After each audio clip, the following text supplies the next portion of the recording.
If you're considering setting up a new community organisation, or if your existing group is looking at a new project that involves the ownership of land or property, it's really important to ensure that local people are supportive right from the very beginning.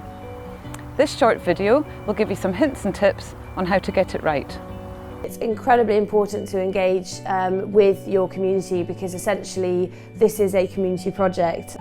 To communicate with the community, we have face-to-face, you can come into the office here, which is always good, but to keep people up to date in the background, anyone who's a member is automatically enrolled on the emailing list, so they'll get our monthly updates.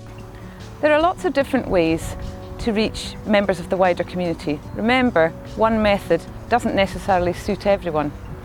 Think of some innovative ways to target groups that might be more difficult to reach, such as the elderly, children or working families.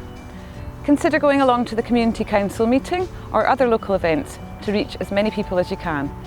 If you aren't online, there are various other ways you can keep up to date with what's happening with the Trust. We will put regular updates in the newspaper and the Northern Times. We create some flyers and some pamphlets which we can now put up in the local post office, which is great. Do bear in mind that not everyone might be supportive. The important thing to remember is that you've made the best effort you possibly can to reach as many people in the community as possible, and that you have listened to them and that you'll take their opinions on board. We had a public meeting, we sent out feedback forms and people came back and they told us what their priorities were, for the New Forest. So it was actually really useful feedback for us. The challenges are getting out there and actually getting the opinions and the beliefs and finding out what drives and motivates the whole community. It's very easy to get the people in your close circle, but as said earlier, the Highlands actual area and catchment itself is very large, so just capturing what everyone thinks. Remember that if you're going to be looking for funding for your community ownership project, it's essential that you're promoting awareness and seeking support locally.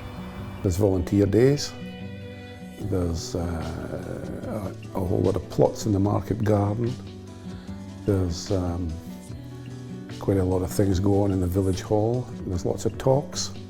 We've run some one-day courses, two-day courses.